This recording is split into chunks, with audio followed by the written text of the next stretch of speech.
Hello friends, मेरा नाम विशाल है and welcome to my channel programming with Vishal. Friends, जो हमारा आज का वीडियो है वो हम लोग जो लारावेल में ई कॉमर्स बना रहे हैं उसका थर्ड वीडियो है। और आज के वीडियो में फ्रेंड्स हम लोग कुछ छोटे से कुछ पॉइंट्स हैं वो देखने वाले हैं। तो जो हमने फ्रेंड्स लास्ट वीडियो बनाया था वहां पे कुछ चीजें थी जो मैंने इनकम्प्लीट छोड़ी हुई थी जानबूझ के, और वो इनकम्प्लीट इसलिए छोड़ी थी कि जिससे कि आप लोग पहले थोड़ा सा फेमिलियर हो जाए लारावेल के बारे में, उसके बाद हम लोग जो उसमें थोड़े से अपडेट करने हैं वो करें। तो एक चीज तो ये रह गई थी फ्रेंड्स कि अगर आप देखेंगे तो ये जो हमने लॉगिन की टेबल बनाई थी यहाँ पे जो पासवर्ड है मेरा वो मैंने प्लेन टेक्स्ट रखा हुआ है। तो एक तो ये देखना है कि हमें इस पासवर्ड को अगर इनक्रिप्ट करके यूज करना हो तो किस तरीके से करेंगे। दूसरी चीज, अगर हमने जो वेबसाइट जो बना रहे हैं हम लोग उसमें हम लोगों को ने वेबसाइट का जो नाम है वो हर जगह पे हार्ड कोड रखा हुआ है। आइडियली वेबसाइट का जो नाम आपका होता है वो एक कांस्टेंट से आना चाहिए कहीं से, कि जब भी हमें चेंज करना हो तो उसको हम एक ही बार चेंज कर दें। तो ये दोनों चीजें हम आज के वीडियो में डिस्कस करेंगे। इसके अलावा फ्रेंड्स ऑलरेडी मुझे बहुत सारे कमेंट आ रहे हैं, अगेन सेम चीज है कि हम लोग जेट स्ट्रीम क्यों नहीं यूज कर रहे, लाइव वायर क्यों नहीं यूज कर। तो फ्रेंड उसका रीजन बेसिकली है जो मैंने आपको पहले भी बताया था कि मैं बिलीव इस चीज में करता हूं कि पहले जो सिंपल चीजें हैं वो हमारी क्लियर हो। हर किसी को इन चीजों के बारे में नहीं पता है, और अगर मैं यहीं से टॉपिक को स्टार्ट कर दूंगा तो जो बिगिनर लेवल पे हैं, जो फर्स्ट टाइम ये चीजें सीख रहे हैं, वो एकदम से अनकंफर्टेबल हो जाएंगे और 100% श्योर वो लारावेल को छोड़ देंगे। वन बाई वन हम सब चीजों के बारे में चलेंगे। पहले सब लोग फेमिलियर हो जाएं लारावेल से। जो लारावेल पढ़ रहे हैं मैं एज्यूम कर रहा हूं कि उन्हें पीएचपी आती है। अब अगर उन्हें पीएचपी आती है तो वो बहुत इजीली से इन सब चीजों को कर सकते हैं जो मैं बता रहा हूं, क्योंकि उनको लगेगा यार कहीं ना कहीं कि यार ये तो सब पीएचपी की तरीके से ही चल रहा है। और अगर मैं यहाँ पे लारावेल की इनबिल्ड या फिर जो थर्ड पार्टी चीजें आता हूं वो चीजें यूज करने लग जाऊंगा तो कहीं ना कहीं वो अनकंफर्टेबल हो जाएंगे, जो मैं बिल्कुल भी यहाँ पे नहीं चाहता। इसी वजह से उन चीजों को मैं यहाँ पे यूज नहीं करता हूं। सो फ्रेंड्स, मेरा जो चीजों को एक्सप्लेन करने का तरीका है वो यही है कि पहले चीजों को सिंपलर वर्जन में देखें, उसके बाद वहां पे एडवांस चीजों को इंप्लीमेंट किया जाए। सो फ्रेंड्स, आज का वीडियो अगर आपको पसंद आए तो प्लीज उसको लाइक और शेयर जरूर करिएगा, और अगर आपने अभी तक हमारे चैनल को सब्सक्राइब नहीं किया है तो प्लीज उसे सब्सक्राइब भी कर लीजिए। तो फ्रेंड्स, सबसे पहला काम हम ये करते हैं कि जो कांस्टेंट की बात हो रही है हमारी, सबसे पहले तो वो देखते हैं कि उसको कैसे लेके आएंगे। तो फ्रेंड्स, कांस्टेंट को लेके आने के यहाँ पे बहुत सारे अलग अलग तरीके हैं हमारे पास। एक काम हम ये कर सकते हैं कि कॉन्फिग के अंदर एक कांस्टेंट नाम से फाइल बना सकते हैं, उसमें कांस्टेंट डिफाइन कर सकते हैं। अगर चाहें तो जो जेसन की फाइल होती है हमारी वहां पे भी डाल सकते हैं, चाहें तो इस ऐप पे भी डाल सकते हैं। तो मैं क्या कर रहा हूं कि कांस्टेंट के लिए एक सेपरेट जो है मेरी फाइल ही बना ले रहा हूं, जो मेरे लिए थोड़ा सा इजी हो जाएगा यहाँ पे जब भी मुझे कांस्टेंट का यूज करना होगा। तो कांस्टेंट्स नाम से मैंने फाइल बना ली, इसको एक बार बंद कर देते हैं यहाँ पे अभी, और मैं इधर चलता हूं, यहां से आ जाता हूं मेरे कॉन्फ़िग में, कॉन्फ़िग के अंदर कांस्टेंट में, इसको बंद करते हैं। तो ये मेरी कांस्टेंट की बेसिकली फाइल है। तो मैं एक काम करता हूं, ये सारा का सारा जो कंटेंट है यहां से हटा देता हूं। जो मुझे चाहिए, जो मुझे यहां रखना है, मैं खाली उसी चीज का यहां पे यूज कर लेता हूं। सबसे पहला काम हम लोगों को यहां पे जो हमारी वेबसाइट की बात हो रही है उसका एक कांस्टेंट बनाना है, तो उसका जो साइट नेम है वो चाहिए हमें।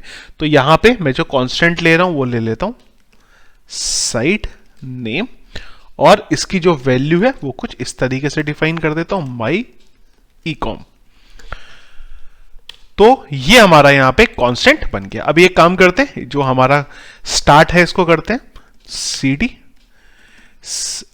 D drive cd laravel ecom my underscore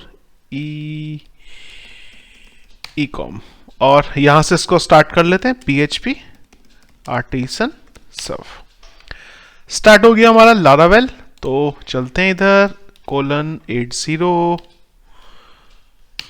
हम लोग यहां पे आ गए। सबसे पहला काम, कि जो कूल एडमिन यहां पे जो लिखा हुआ आ रहा है, मैं ये चाहता हूं कि भाई इसकी जगह पे मेरा जो नाम है साइट का वो आ जाए। यही हमारा बेसिकली यहां पे टारगेट था। कहां से आ रहा है ये? लॉगिन के पेज से आ रहा है। तो इसके लिए मुझे चलना पड़ेगा मेरे लॉगिन के पेज पे। तो लॉगिन के पेज पे चलने के लिए हम लोग क्या करें, इसको बंद करते हैं, रिसोर्स व्यूज, और व्यूज के बाद चलते हैं यहां पे लॉगिन के पेज पे। लॉगिन के पेज पे आ गए हम, और यहां पे हम लोग चाहते हैं कि जो हमारा नाम है वो लेके आते हैं। तो मैं यहां पे इसको प्रिंट कराने के लिए लिख सकता हूं कॉन्फिग :: गेट, और जो भी मेरी फाइल का नाम है। कॉन्स्टेंट्स के फाइल पे हमने इसके लिए कॉन्स्टेंट्स नाम से फाइल बनाई थी, इसके लिए मैं लिख दूंगा कॉन्स्टेंट्स डॉट साइट नेम। जो भी मेरी साइट का स्पेलिंग जो थी मेरी कुछ गलत हो गई यहां पे, site underscore name, copy site underscore name. एक बार चलते हैं, रीलोड करते हैं। तो क्या गड़बड़ करा भाई हमने तो पूरे का पूरा ही गड़बड़ कर दिया क्या की जगह। तो मुझे एक्चुअली में यूज करना है इसको, इधर चलते हैं और ये मुझे ऐसे यूज करना था, मैंने थोड़ा गलत कर दिया इसका सिंटेक्स, इसीलिए ये एग्जीक्यूट नहीं हो रहा है। चलिए एक बार रीलोड करते हैं। तो रीलोड करने के बाद अगर आप देखेंगे तो माई ई कॉम जो था वो यहां पे आ गया। तो अब आप अगर चाहें तो ये माई ई कॉम को यहां पे रख सकते हैं। इसी तरीके से अगर आपको लोगो भी एक सेपरेट फाइल से चाहिए तो वो भी आप यहां पे लेके आ सकते हैं। और इसको अगर मैं चाहूं कट कर लेता हूं यहां से और इसको मैं यहां पे डाल देता हूं। रीलोड कर देते हैं तो माई ई कॉम नाम से यहां पे मेरा टाइटल आ जाएगा। हैश को यहां पे पास होने देते हैं क्योंकि इसकी हमें कोई जरूरत नहीं है। अगली चीज ये पासवर्ड के बारे में बात करते हैं। सबसे पहला काम ये करते हैं कि ये पासवर्ड को एक तो इनक्रिप्ट करके जो हमारा सिस्टम है वहां पे डाल देते हैं। तो इसको अगर हमें इनक्रिप्ट करना है तो उसके लिए हम लोग यूज करने वाले हैं यहां पे हैश का। तो उसके लिए सबसे पहले तो मुझे इंक्लूड कराना पड़ेगा हैश के लिए। तो हम चलते हैं, हमारा जो कंट्रोलर है उसमें लॉगिन को मैं फिलहाल के लिए बंद कर देता हूं, इसकी मुझे अब कोई रिक्वायरमेंट है नहीं। तो मेरी जो फाइल है यहां पे एडमिन की, कंट्रोलर पे चलते हैं, टॉप पे चलता हूं मैं और सबसे पहले यहां पे मुझे इंक्लूड कराना पड़ेगा। तो मैं डाल देता हूं सपोर्ट के अंदर हमारा आ जाएगा फसाड FACADES और इसके अंदर होता है हमारा हैश। इसका यूज करने वाले हैं हम लोग यहां पे पासवर्ड को इनक्रिप्ट और डिक्रिप्ट करने के लिए। सबसे पहला काम मैं एक और कर लेता हूं कि ये जो डेटाबेस में पासवर्ड पड़ा है इसको इनक्रिप्ट कर देता हूं। तो मैं डाल देता हूं यहां पे अपडेट पासवर्ड, और जब कोई अपडेट पासवर्ड किसी को करना है तो अपडेट पासवर्ड करने के लिए हमें कुछ कोड लिखना पड़ेगा। तो मैं डाल देता हूं $R एडमिन, जो भी हमारे कंट्रोलर का नाम है। सबसे पहले हम लोग ले लेते हैं फाइंड, डेटा को हम लोगों ने फाइंड आउट करा, इसके बाद जो इसकी वैल्यू है उसको मैं अपडेट कर देता हूं। Password is equal to encrypt करने के लिए हम लोग यूज करेंगे हैश, पासवर्ड इनक्रिप्ट करना है तो हम लोग यूज करेंगे मेक का विशाल, और मैं इसको सेव कर देता हूं क्योंकि पहले अगर पासवर्ड हमें चेक कराना है तो उसको इनक्रिप्ट करके ही हम डालेंगे यहां पे। और SAVE सेफ, एक बार अपडेट जो फाइल हमने बनाई अपडेट पासवर्ड, इसको हिट करके देखेंगे। तो राउट्स पे चलते हैं हम लोग और राउट्स पे मैं किसी भी राउट को एक कॉपी कर लेता हूं। लेट्स से इसको कॉपी कर लेते हैं और यहां पे डाल देते हैं और एक बार चलते हैं इसे, और ये जो फाइल हमारी बनाई है इसे हिट करके देखते हैं। चलिए हिट जैसे हमने करा तो हमारा एरर आ गया। क्यों एरर आ गया? क्योंकि मैंने गलत कॉल करा है। क्यों गलत कॉल करा है? ये एडमिन कंट्रोलर है और हम लोगों ने कैटेगरी कंट्रोलर कॉल किया था। रीलोड करते हैं, अगेन स्पेलिंग गलत है, बहुत सारी एरर आ रही है हमारी। चलते हैं इधर, कहाँ गया स्पेलिंग PASSWORD पासवर्ड। रीलोड करेंगे, पासवर्ड अपडेट हो गया, और अगर आप रीलोड करेंगे तो पासवर्ड आपका यहां पे कुछ इनक्रिप्ट हो गया। चलिए एक काम हमारा हो गया यहां पे। इसको फिलहाल मैं यहां से हटा देता हूं क्योंकि अब इसकी मुझे कोई जरूरत नहीं है, और यहां से भी मैं इसको हटा देता हूं। चलते हैं अभी हमारे अगेन किस पे, एडमिन कंट्रोलर पे, क्योंकि वहीं से हमारा जो लॉगिन का काम है वो हो रहा है। तो लॉगिन के लिए हम लोगों ने जो हमारा कोड था कुछ इस तरीके से यहां पे लिखा था। तो इसको थोड़ा अब हम सिंप्लीफाई तरीके से यूज करेंगे। कैसे? ये जो कोड है इसको तो मैं कट करके यहां डाल लेता हूं और इसको फिर से कुछ अलग तरीके से यहां पे लिखते हैं। तो सबसे पहला काम हम लोग ये चेक करेंगे कि खाली पासवर्ड को चेक करें, खाली ईमेल आईडी को चेक करेंगे हम फर्स्ट के साथ। तो हमने यहां पे ये चीज चेक करी कि अगर ये ईमेल आईडी, ये जो ईमेल आईडी है ये हमारे पास एग्जिस्ट करती है तो हमें दे दिया जाए। और ये जो ईमेल आईडी हमारे पास आई, चेक करते हैं कि भाई इसने कोई डेटा रिटर्न करके दिया कि नहीं दिया। इफ दिस, अगर कोई डेटा रिटर्न करके दिया तो ठीक है, और अगर नहीं दिया तो हम लोग कुछ एरर दिखा देंगे। और उसके लिए मैं क्या करता हूं, ये जो कोड है इसको यहां डालता हूं, और एल्स में मैं यहां पे एक और कोड डाल दूंगा। अगर मुझे नहीं मिला तो मैं ये डाल देता हूं, और ये जो कोड है इसको हटा देते हैं। चलिए एक बार चलते हैं ऊपर। तो हमने यहां पे चेक करा कि हमें रिजल्ट में कुछ मिला कि नहीं मिला। अगर मिला, क्योंकि हम लोगों ने यहां पे ईमेल आईडी को चेक करा, देखिए अभी कैसे है, पासवर्ड जो है आपका वो इनक्रिप्ट फॉर्मेट में है। अब यूजर ने क्या डाला, लेट्स से मैंने पासवर्ड डाला विशाल। अब अगर आपको विशाल को इससे कंपेयर कराएंगे तो आपको पासवर्ड तो कभी भी करेक्ट नहीं मिलेगा। तो हमें सबसे पहले ये करना पड़ेगा कि जो पासवर्ड यूजर ने डाला है उसको और जो पासवर्ड डेटाबेस में पड़ा उन दोनों को कंपेयर करा लेंगे। कैसे, इफ हैश का यूज कर दें हम, चेक। यहां पे हम दोनों चीजों को चेक कराएंगे, किसको, जो पासवर्ड यूजर ने डाला है और जो पासवर्ड डेटाबेस में एग्जिस्ट करता है। जो पासवर्ड यूजर ने डाला है वो ये वेरिएबल में है, और इसको हम लोग चेक करा लेंगे जो डेटाबेस में पासवर्ड पड़ा है उसके साथ। तो हमने बोला अगर ये सही हुआ, ये दोनों मैच हुए तो ठीक है, अदरवाइज यूजर को हम एक मैसेज दिखा देंगे, भैया जो पासवर्ड है वो अपना करेक्ट डालो, अदरवाइज हम तुम्हें अंदर नहीं आने देंगे। और यहां पे मैं यही लाइन को कॉपी करके डाल देता हूं। एरर मैसेज को चेंज कर देते हैं, please enter valid password, please enter correct password. और अब ये जो डेटा है ये इसमें पड़ा हुआ है, तो ये जो आईडी इधर आ रही थी इसकी कोई जरूरत है नहीं। एक बार चलते हैं, इसको देखते हैं हिट करके। तो मैं आ गया इधर, और यहां पे हम लोगों ने ईमेल आईडी डाली और मैंने कुछ पासवर्ड गलत डाला, 1 2 3, साइन इन पे क्लिक करा तो मुझे मैसेज आ गया। और अगर मैंने करेक्ट पासवर्ड डाला तो मैं यहां पे अंदर आ गया। चलिए ये काम हमारा परफेक्टली हो गया। यहां पे अगेन हमें ये लॉग आउट का बटन चाहिए था, लॉग आउट का बटन भी हमने नहीं बनाया था, वो भी हम एक बार देख लेते हैं। लेआउट पे चलते हैं और यहां पे देखते हैं भाई लॉग आउट कहां है हमारा, आई गेस ये होगा हमारा लॉग आउट।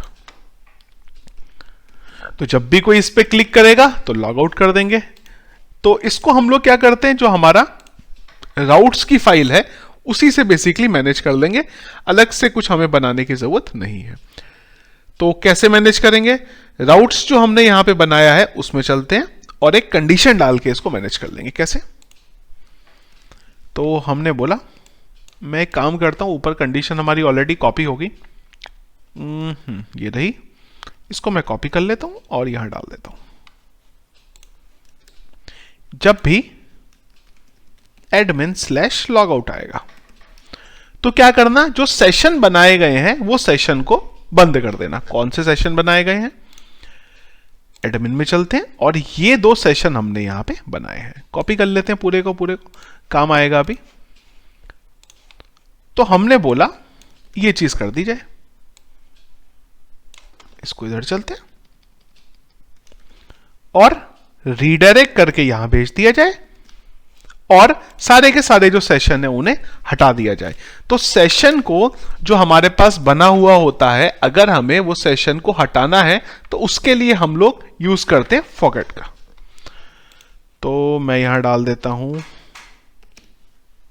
फॉरगेट कि ये वाला जो सेशन है इसको हटा दिया जाए और उसी के साथ साथ ये वाला जो सेशन है इसको भी हटा दिया जाए, रीडायरेक्ट कर दिया जाए एडमिन के पेज पे। चलिए रीलोड करते हैं, ये यूआरएल को मैं कॉपी करके रखता हूं पहले से, लॉग आउट के बटन पे क्लिक करते हैं, हम लोग इधर आ गए, पर यहां पे कुछ एरर आ रही है। एरर के पीछे का मुझे रीजन पता है, एक्चुअली में ये रिक्वेस्ट की हमें यहां पे कोई जरूरत नहीं है। और अगर मैसेज भी दिखाना है कोई फ्लैश का, सेशन फ्लैश का, तो वो भी दिखा सकते हैं। कैसे, मैं क्या करता हूं कि ये जो मैसेज है मेरा इसको कॉपी कर लेता हूं और जो मेरा राउट है इधर चलते हैं और ये मैसेज मैं यहां पे डाल देता हूं। रिक्वेस्ट की अगेन कोई जरूरत नहीं है और यहां डाल देते हैं लॉग आउट सक्सेसफुली। एक बार चलते हैं अगेन और हिट करते हैं इसे, तो इसने हमें रीडायरेक्ट कर दिया और यहां ले आया। और अब अगर मैं फिर से डैशबोर्ड हिट करूं तो मैं डैशबोर्ड को एक्सेस नहीं कर सकता। एक चीज फ्रेंड्स और है यहां पे, अगर आप देखें मैंने ये लॉगिन करा, लॉगिन करने के बाद अगर मैं दोबारा लॉगिन के पेज पे जाऊं तो आइडियली उस पेज को मुझे रीडायरेक्ट कर देना चाहिए, कहां पे, मेरे अंदर के पेज पे। तो ये कंडीशन भी हमें एक बार चेक करनी पड़ेगी जो हमने फिलहाल लगाई नहीं है। कहां से चेक होती है, इसके लिए हम लोग इधर की तरफ कहीं पे आते हैं। तो क्या करते हैं, एडमिन लॉगिन के इंडेक्स पे चलते हैं और वहां पे इस कंडीशन को हम लगा सकते हैं। कैसे लगा सकते हैं, हम लोगों ने ये सारी चीजें चेक करी हैं। तो हम लोगों ने, अगर आपको ध्यान हो तो, एक कंडीशन लगाई थी मिडलवेयर में, ये वाली मेरी फाइल के अंदर। तो यहां पे हम लोगों ने एक कंडीशन लगाई थी, मैं इसी को कॉपी करता हूं और जो मेरा एडमिन कंट्रोलर का इंडेक्स है वहां पे मैं इसको डाल देता हूं। इधर आते हैं और सबसे पहली चीज हम यहां पे चेक करा लेते हैं कि अगर यूजर ऑलरेडी लॉगिन है तो उसको रीडायरेक्ट कर दिया जाए डैशबोर्ड पे, और अगर लॉगिन नहीं है तो रिटर्न कर दिया जाए लॉगिन का व्यू। एक बार हिट करके देखते हैं। तो अब ये क्या करेगा, रीडायरेक्ट कर देगा, पर इसने रीडायरेक्ट करा नहीं। क्यों नहीं रीडायरेक्ट करा, एक्चुअली में मुझे एक रिक्वेस्ट की जरूरत पड़ेगी यहां पे। चलिए एक बार रीलोड करते हैं इसे। तो देखिए इसने अब यहां पे डायरेक्टली रीडायरेक्ट कर दिया। अगर हम यहां चले लॉग आउट करें तो ये बराबर लॉग आउट कर देगा, और अगर मैं अंदर के पेज को एक्सेस करना चाहूं तो वो अब एक्सेसिबल नहीं होगा। अगेन अगर मैं यहां पे डालूं, मैं अंदर आ गया। एक चीज फ्रेंड्स और यहां पे है, और वो ये है कि ये जो यूजर का नाम आ रहा है यहां पे, ये वही नाम आना चाहिए जो या तो उसका डेटाबेस में पड़ा है, या फिर अगर कोई हार्ड कोड नाम भी डालना है तो वो भी डाल सकते हैं। तो उसके लिए भी मैं इधर आ जाता हूं और हम लोग चलते हैं इधर इसको मैं खाली चेंज करके कर देता हूं वेलकम एडमिन। थोड़ा सा रेलेवेंट यहां पे ये हो जाता है। तो फ्रेंड्स ये था बेसिकली हमारा वीडियो आज का, कि कैसे हम लोग ये जो बेसिक सी कुछ चीजें थी इन लोगों को यहां पे प्रॉपर तरीके से सॉर्ट कर सकते थे। नेक्स्ट वीडियो में फ्रेंड्स हम लोग देखने वाले हैं कि आगे के जो हमारे पार्ट हैं इसमें, जैसे कि हमारा कैटेगरी का पार्ट है उसको बनाएंगे। तो मैं नेक्स्ट वीडियो में फ्रेंड्स 2 या 3 सेक्शन लूंगा और उसको मैं आप लोगों को इंप्लीमेंट करके यहां पे दिखाऊंगा। तो फ्रेंड्स आज का वीडियो जो था हमारा, अगर कोई क्वेश्चन है उस बारे में, डाउट है, तो प्लीज वीडियो के कमेंट बॉक्स में मुझे बताइए। वीडियो फ्रेंड्स अगर पसंद आए तो प्लीज उसको लाइक और शेयर जरूर करिए, और अगर आपने अभी तक हमारे चैनल को सब्सक्राइब नहीं किया है तो प्लीज उसे सब्सक्राइब कर लीजिए। Thank you.